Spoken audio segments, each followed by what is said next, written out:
Hello and welcome to The View from Mayor Brown podcast. This is a fortnightly podcast series for employment lawyers and HR practitioners which highlights developments in case law and legislative changes of importance to UK employers. It's presented by Nicholas Robertson, the head of Mayor Brown's London employment team. This podcast is available via iTunes, YouTube and the Twitter feed Nicholas Robertson, Twitter handle @NicholasRobert11. It is also now available on Spotify, Google Play and Yahoo. The time spent listening to these podcasts can count towards your continuing education requirements. And at the end of the podcast, we will explain how to get in touch if you wish to claim credit for continuing education purposes or if you have any comments or questions. Hello and welcome to podcast number 188. I'm very pleased that we have a returning guest on this episode, Chris Milsom from Cloisters Chambers, who has, he assures me, paid his humble brag for recently coming in as a Tier 1 barrister in the most recent Chambers review. Entirely justified, I would add. As is the way of things, I do like to do a little bit of homework on guests coming to the podcast. So I looked on the Chambers website for what they said. And if I can just quote, Chris operates at the forefront of employment and equality law. He is described by courts and clients alike as a tour de force with an encyclopedic knowledge of employment law. Now, my admiration for Chris, having read this, was only slightly dimmed by reading the bit at the top of the page that said, "This content is provided by Chris Milsom."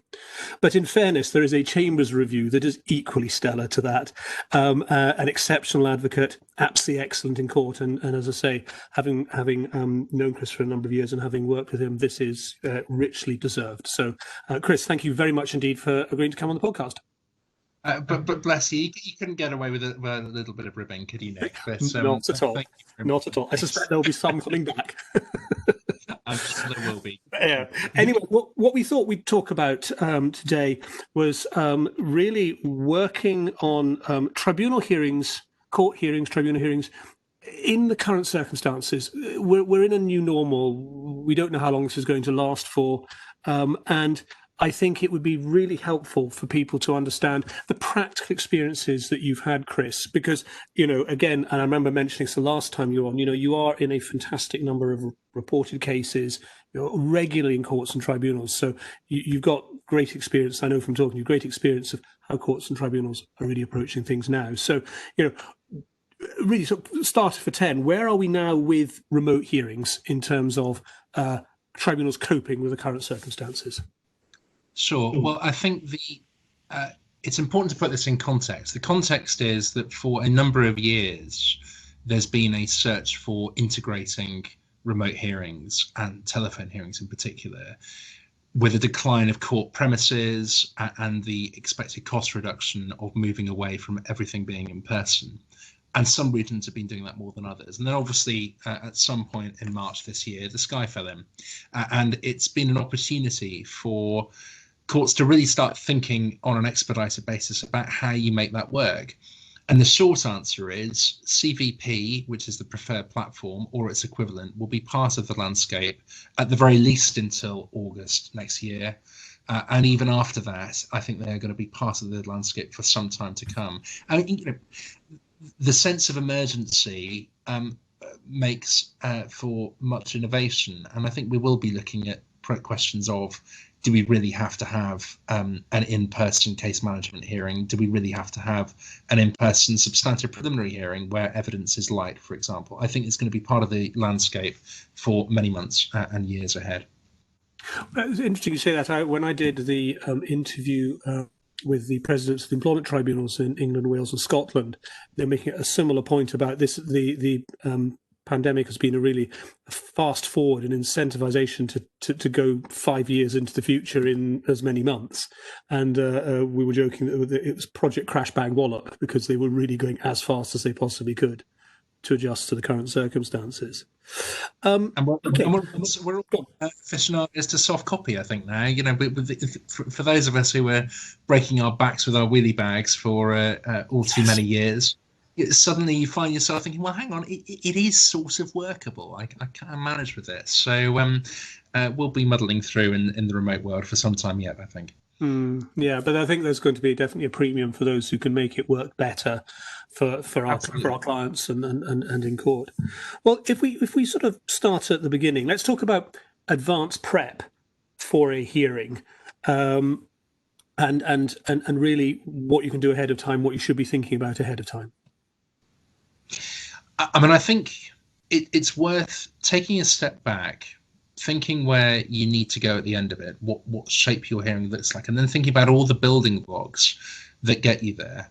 There are a whole sorts of other things to think about for those hearings that are taking place in the physical world, and there are some that are. And there's all sorts of questions about providing documents for those. But in terms of the remote world, I think the starting point is it is a very different hearing. And you need to think about from the very outset how to make those differences work. You want to avoid unnecessary lines of cross-examination, because cross-examination is much more exhausting and takes longer than it does in an in-person hearing. And so therefore, if you can get rid of lines of unnecessary cross-examination, so much the better. Agree issues where they're capable of being agreed. You want to and really minimize points of dispute in advance.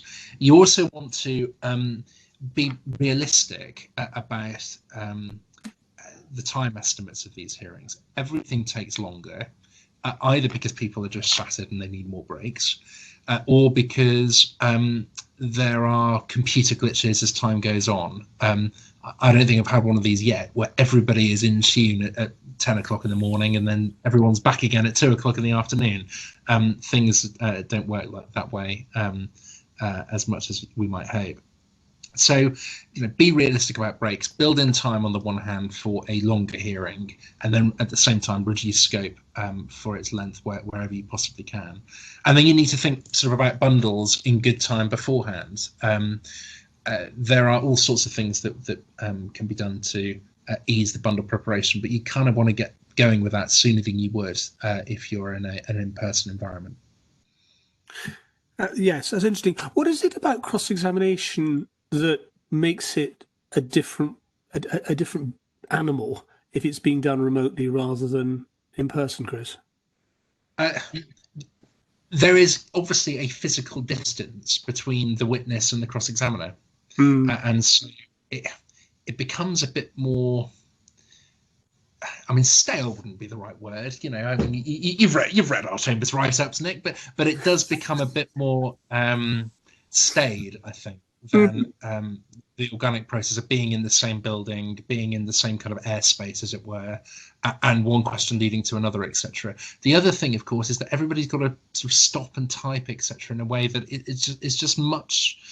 It's much slower and it is much more tiring than an in-person cross-examination. I think part on the tiring aspect of it, I think part of the issue is if you're looking at people's faces in the same kind of dimension as you're looking at documents, that in itself is quite shattering. And likewise, when you're taking witnesses to documents on the screen, for example, there are particularly sort of jarring effect of looking at a document at the same kind of texture and dimension as looking at someone's face, and that plays into the length of cross-examination, believe it or not. No, I can understand that. In terms of bundle preparation, is there anything? Are there any benefits for having soft copy documents, or are you finding, as an advocate, that actually, yes, we're all used to paper bundles, and I've had clients that have just laughed themselves silly at lawyers carrying bundles around, and the terminology itself is archaic. Who else has a bundle of papers? But are you finding any advantages for you as an advocate, or for clients, or for witnesses with soft copies as opposed to the old hard copies we all know and are familiar with? Yeah, I think.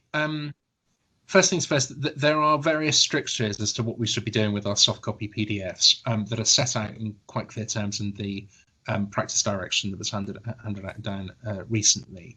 We've got to convert our documents into textual format, etc., and bookmark documents. I better give a shout out, because they won't forgive me if I don't, to a couple of my closest compatriots who have done a fantastic video, and I'm not just saying that because they're paying me, on bundle preparation and how to go about it. But it's on the Cloisters website, and it's easier to visualize than it is to describe through the medium podcast. But one of the things that you have to do on the practice direction is bookmark various documents. And that's actually really, really handy. I mean, you would have seen many of those you instruct Nick with a sort of dog-eared post-it notes at the side and of a physical bundle. And very often, because of the way that things are structured in a bundle, you end up with grievance followed by a whole host of chronological documents that come out of turn, and then you go back to the grievance interview, etc. What the bookmark system allows for on the PDF is to train through the narrative of an internal investigation, an internal disciplinary process. You start with the original letter inviting, then you get the minutes, then you get the approved minutes, etc. And in terms of structuring thought and going back to cross-examination, structuring cross-examination or points of challenge, the way in which you can group things thematically as well as chronologically can be very, very handy, and I found it particularly useful. So there are real advantages to that. And of course, it's easier to circulate amongst your camp than having endless physical bundles flying around all over the place. Well, if that's that document preparation, how about people preparation for the hearing? How do you go about preparing your witnesses, for example, in the Brave New World? Sure. I think the first things first is to make sure that and recognise that not everybody is on the same page virtually or physically, and try and work out the level of computer literacy amongst your camp before you start. It's really useful to have a conference, at least one conference, in the same medium that the tribunal will use. If not CVP, its closest equivalent, Teams, for example. And likewise, to get them appraised with the idea of looking at documents on the screen at the same time as getting questions. It need not be about the case; it can be about anything you like. But just in terms of getting the kind of practical exposure to that rather tricky and unusual, indeed unprecedented until this year probably, activity. I think the other point to really make sure of is to check the physical space in which they'll be giving evidence and their internet connection in that space. So, for example, in Northern Ireland, there is a requirement that witnesses give evidence in solicitors' offices. Nobody's talking about that yet in the ET. But there is something very unusual about the way in which people are viewed and assessed in this tiny little box in which they feature on a computer screen. We'll come to this in a couple of ticks, but sure. It's both very obvious when people are moving, and yet at the same time you can't actually see what they're doing if you're not focused on that, but are focused on various pages. But when you're on the screen, it is very, the individual and their backdrop are very obvious. So it's probably worth checking, physically what is behind these individuals that are giving evidence before they do it. The kind of long-running legal joke at the moment is if anybody's seen Lord Reed, Supreme Court President, either giving judgment or in the course of any Supreme Court hearings, there's a backdrop behind him of presumably some room of the House and a picture hook, but nothing on the picture hook. And so it begs the question, what was the material behind Lord Reed before the COVID world commenced? But it is worth checking out, where people will be, what's in the room around them, trying to ensure that it's not a room that is too readily lends itself to being consistently disturbed, etc. So the physical space, the familiarity with the online platform are the kind of two big things that we should be preparing our witnesses to deal with. So are witnesses finding, because I remember talking to witnesses about the rhythm of giving evidence, and they have to understand it's a much slower process than just a normal verbal conversation. And that thing about always watch the chairman or the tribunal judge's pencil or pen or whatever it was to try and get people to slow down. Must be even harder now because you're not even in the same room, so it's even more artificial, and you were saying slower than it was. I think this goes back to the point that I was making. If you're not being seen, you're very easy to ignore. So if the judge is looking at a document on the screen and the witness is simply a thumbnail, then it's very easy to watch any witness anxiety. And conversely, if the judge is simply a thumbnail for the witness, then you simply can't watch the pen. I think speaking slowly is really important. And I think the other thing we should be saying to our witnesses is you may have to speak out the words, "Can I have a break, please?" Or "I've lost the page in the bundle. My computer isn't working." Whatever. Yes. Because we've always seen that where the witness is scrabbling for a document and you can't, and someone steps in and say, "I think you're looking for page such and such," or however you put it. But of course, that wouldn't be apparent on a screen. Might be apparent when someone's flapping for some reason. Exactly. So I think encouraging witnesses to speak out their concerns on those kind of practical issues. Can I take a break? I can't find the page. My other screen is not working. We've got to encourage people to speak it out, because it is very, very possible that those people just won't be seen at all. Have you had any issues where during cross-examination a witness's system has gone down, and of course then there may be concerns about who's the witness speaking to or whatever like that? So I'm not asking you to name names, of course I'm not, but it seems to me that must be a concern, that if someone was facing a drubbing in cross-examination, a system malfunction is a very, very good way of buying yourself some time. Yeah, I mean, I haven't had that. Again, if there's any concern about that, trying to find an alternative space to the home is potentially an answer. Yes. I think a visual scan of the room, if there's particular concern, is another way forward. For example, if you can work out where the door is in the room where somebody's is appearing, then and you suddenly see sort of eyes being tilted towards that direction, then obviously there's potential cause for concern.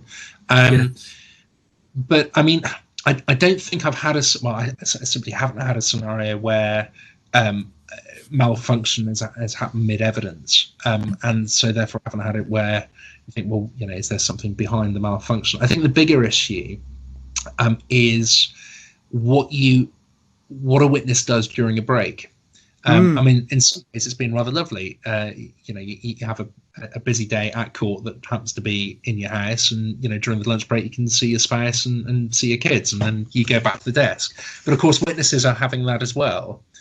And the kind of embargo on not speaking during evidence is all the more difficult to sustain if you're not in the constant physical reminder of a courtroom or a court building. And so I think we've got to instill upon our witnesses that you are not at home. You are doing something in court hours which is distinct from being in your house. And whether it's something they wear, whether it's trying to work out where the people they would normally interact with in the day are separate, but something kind of psychological has to be instilled that you are not in the ordinary course of your home. Would you think it would actually be helpful for witnesses perhaps to be encouraged to go to their solicitor's office so that it was an out-of-home experience, and therefore they might be easier for them by default to be doing the right sort of thing?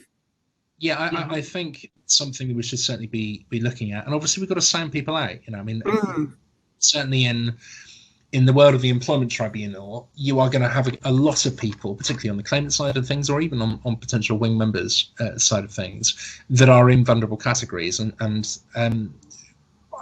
it would be slightly bizarre if the replacement of the tribunal became a firm insistence on you must go to this particular building, because of course people to do that. But I think a frank conversation about, there are different things to consider when you're giving evidence remotely. What's the most comfortable way of addressing those concerns? We've almost got to start from first principles with a lot of this stuff. This hearing is different. How is this going to be different? And how can we bridge that difference for you? Are the conversations that we should be having at an early stage? But I can see some benefit if people feel comfortable going to their solicitor's office, that's where they should go. Yeah. And equally, if the client, let's assume a corporate client, feels that their witnesses may perform better in that sort of environment, it may be something to encourage. that sense of formality and so on. Yeah. Okay. And of course, you and I have been dealing with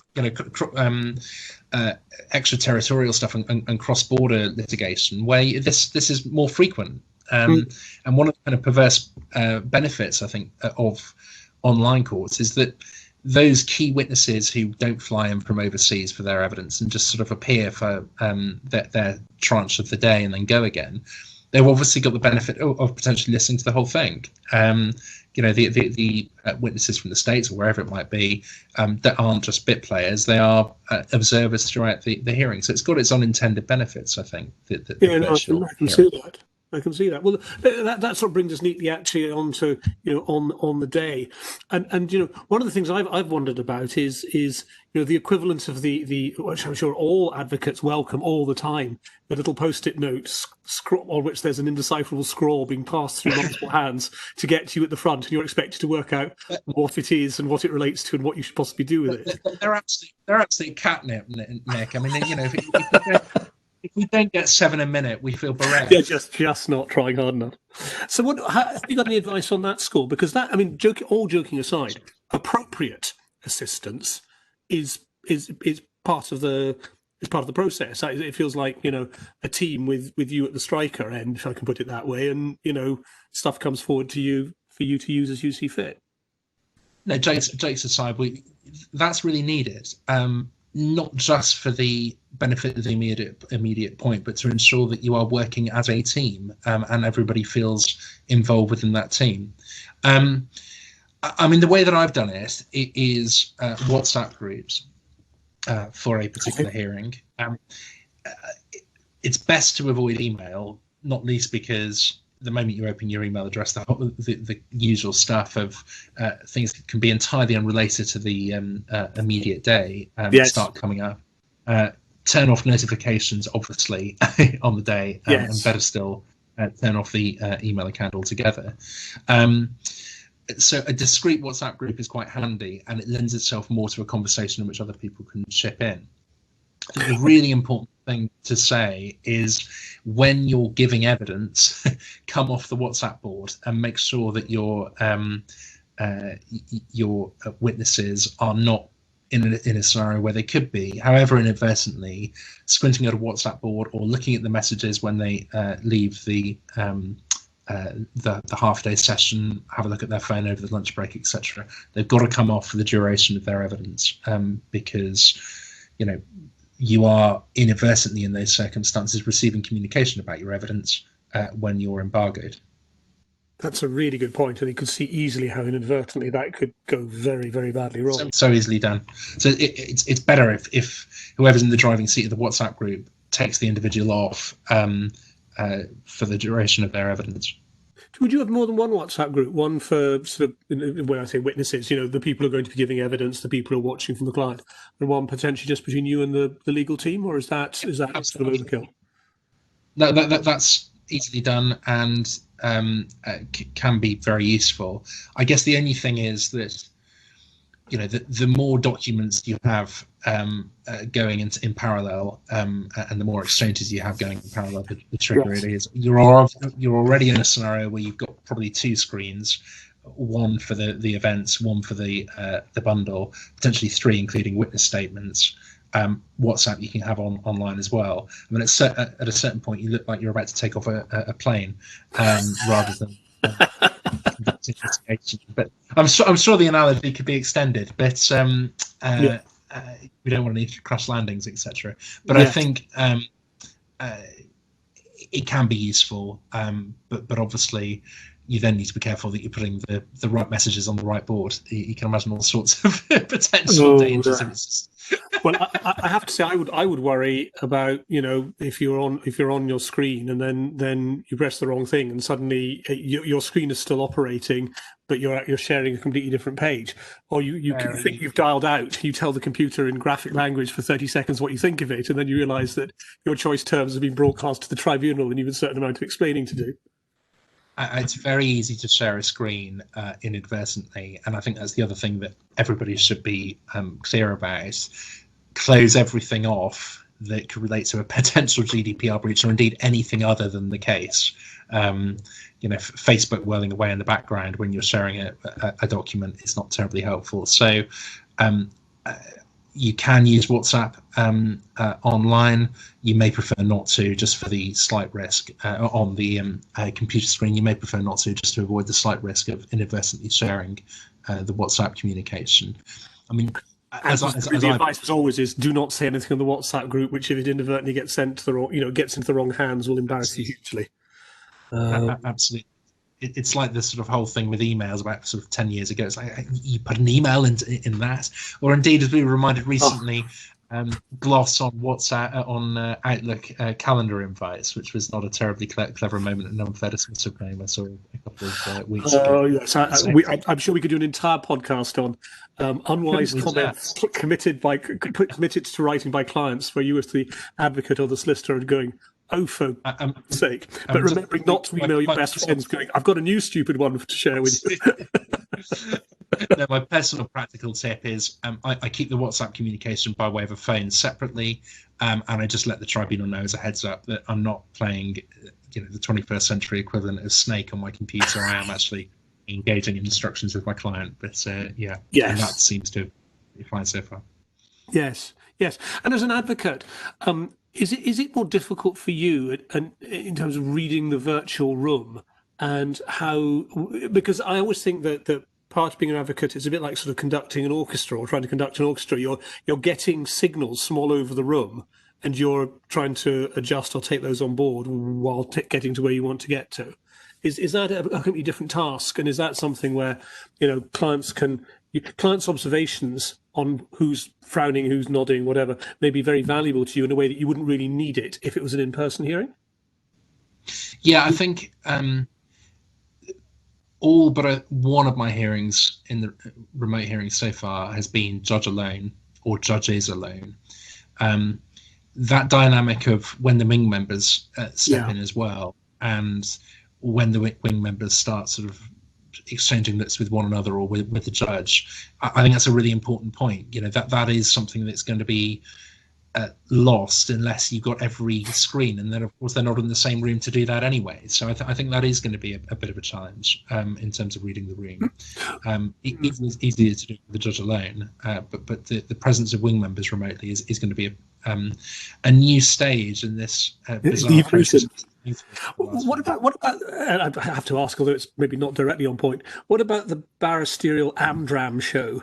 The harumphing, the tutting, the looking askance at what your opponent is suggesting, etc., etc. We've all been part of tribunal hearings where we've seen that done and overdone in many cases.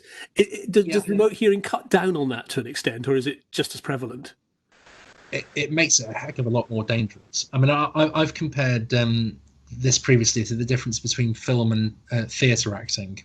You think about the great film actors, and they barely move a muscle. Marlon Brando at his best, or whatever it might be, not a muscle moved at kind of key points. And then you compare that with theatre acting.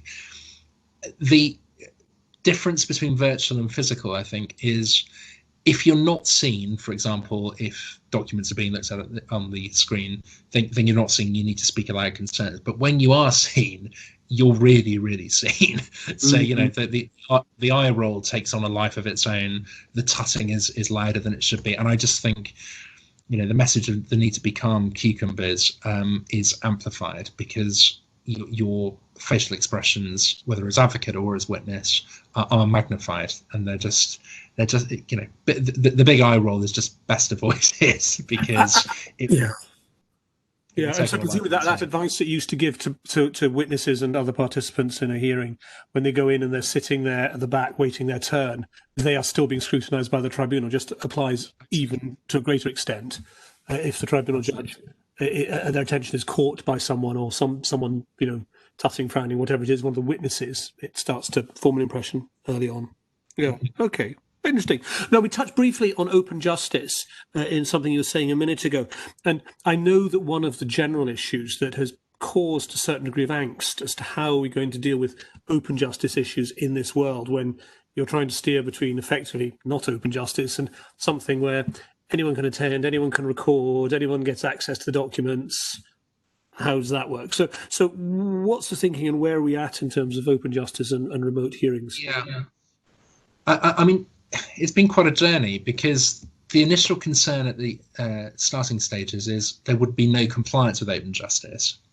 And now we are more open in the remote world than we ever have been, I think. I had a hearing a couple of months ago where there were 67 observers from, it was a hearing that was ostensibly in Manchester, but with press from all over the country dialing in because they could. They don't have to schlep to an employment tribunal miles from anywhere. You don't have to go to Croydon. You can sit in your home quite comfortably, and potentially even listening to multiple hearings if you're an interested member of the media or have some kind of pathology.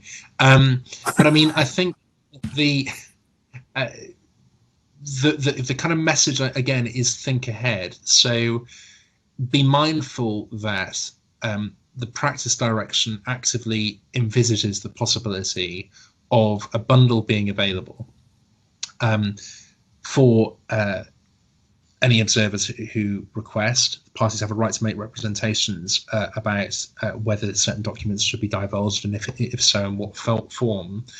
But the general approach is facilitating access to not only the hearing, but all the preparatory and central documents of that hearing, witness statements, pleadings, bundles, to a far greater extent. So think carefully about, is this document truly relevant? Do we have an agreed position on what we do if we have requests for disclosure, pay details, for example? And if either your clients or those associated with your clients, ranging from the individuals themselves to their families, have any concern about reportage or media interest, public observer interest about things that pertain to an individual's private life. And as I say, it need not be the individuals concerned, it can be those associated with them. And that's something we're thinking about sooner rather than later. Yes. Well, we've got that in the case at the moment, and it's not the participants in the hearing whose personal lives might be invaded. So yes, that's something I think, subject close to my heart. So in terms of anything, is there anything else coming down the line, do you think, that is going to involve any other big changes to the way we've been doing things up until now? Any further evolutions you think we're going to see over the next 12 to 24 months? I think the big change is going to be how physical and virtual work together. At the moment, the tribunal's not been brilliant at the hybrid hearing. It's been a much more all or nothing approach, and I can see for all sorts of reasons there being greater use of mixed hearings, whether wing members stay at home and the judge is in the room, one side or another is at home. And I think integrating that both for the duration of this pandemic, but also much beyond that, in terms of, well, there could be all sorts of personal circumstances which warrant something more like a hybrid hearing. That I think is going to be the big change. And of course, whether this platform is used as a means of dealing with the pretty significant deficits that are within the MOJ. I mean, there's a big problem of physical court resources that have now been used for other hearings, combined jurisdictions in the same building in a number of tribunal centres. How you integrate the virtual hearing with physical hearings beyond the lifetime of this pandemic, I think, is going to be the big one to watch. And it will not just be the next 12 months, it will be many years ahead, I think. So it's worth taking a look. But fascinating, the idea that you could have a hearing with one side in the court and one side remote, how you'd actually have anything that would be seen to be fair in those circumstances. It's quite a challenge. I appreciate you might end up there by default because it's the best that can be done in the circumstances. But gosh, That would be a. I mean, it's not unheard of in the Nope. in other jurisdictions. There was a family case where there was objection to the silk taking it remotely. The junior was there, and I think you'd have to have some presence from both sides, whatever that presence might look like. But the Court of Appeal said, sorry, them's the rules. This hearing has to be effective. Those that can attend physically should attend physically, but if you can't, if you're shielding for whatever reason, if you're able to watch and participate, even if you're the silk on the case, that would prefer to be treated on the basis of parity, then we have to keep the show on the road. So I think there's going to be some interesting questions there as to whether the balance of fairness between the parties requires that level of parity, or there's all sorts of weird combinations you can imagine. As I say, wing members, remote, judge in person, etc. Those sorts of things are going to be the kind of testing practical questions, certainly in the few months ahead. It's going to be an interesting time, as if it wasn't going to be interesting enough with things coming up in the next 12 months and the economy and Brexit and yada yada yada. I think Life Employment Tribunal lawyer is going to be barrister or solicitor is going to be pretty interesting, and that's actually going to be in the abstract the fun bit, to work out what's best practice and how do we deliver best outcomes to our clients. Absolutely. Yeah. Okay. Well, listen, as you know, because you've been on the podcast before, I always like to end with a book, film, music, whatever, TV round, and I think you said film would be your choice. So favorite film and why, or a film you'd recommend and why? Let's put it that way. I don't know about you, Nick, but my reading habits have become utterly hopeless during lockdown. It's weird, isn't it? It shouldn't be the case, but it is. It's so strange. I think I chose a book last time I was on, but I'm going to recommend two films just because I watched them over the weekend and I was in real need of a bit of escapism. The first is Beautiful Day in the Neighborhood. I don't know if you've heard about it. Mr. Rogers, Tom Hanks, and I always found Tom Hanks was slightly grating. And there's something about the strange old world of 2020 that makes you yearn for something that is, potentially a bit schmaltzy. Anyway, it's a very beautiful film about the American presenter that's not so well known over here, Mr. Rogers. I've listened to reviews about this. Yes. Beautiful.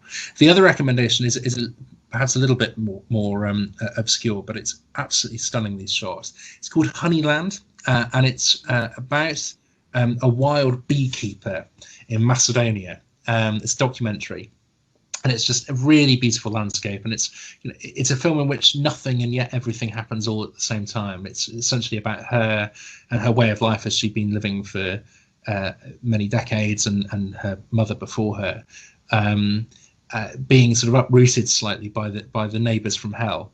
But it's a really, really beautiful film. And if you want to watch stunning scenery and bees flying around in a kind of slow, sedate way with sun in the air and a sense of open space as an escape from the weird sort of lockdown we've had, I thoroughly recommend it. So, Chris, do you want to just talk me through what on earth led to a decision? I know what I'm doing on Saturday night. I'm going to pretend it was Saturday night. I'm going to watch a film about a Macedonian beekeeper. Well, do you see those lists? The best films of 2019. Yeah, of course. I saw that and I thought, well, maybe why not? The other thing is, it's short and. There's something about having 2 under 5s, which means that a film that lasts beyond 10:30, 11 is just doomed to fail. So 90 minutes we were able to manage quite comfortably. Yes, I think we've passed the point where we can manage 90 minutes, and our kids are rather older than that. But trust me, the time issues get ever more apparent as you get older. Okay, Chris, that has been super, as entirely expected, and thank you so much. That's really been useful, and I did want to have something where we sort of drew on the body of learning that you have and experiences that you've got, so that we could provide some assistance to people perhaps coming up to one of their first remote hearings, or that they've been struggling so far. So thank you very much indeed, and I hope at some point we'll have you back on for a follow-up. Great stuff. Okay, good to see you next. Take care, Chris. Nice talking. Bye. So that concludes this podcast. We hope that you find it and others in the series helpful. If you have any comments or questions, or want to know how to claim continuing education credits, please email Nick at nrobertson@mayorbrown.com. Thank you for listening to the podcast.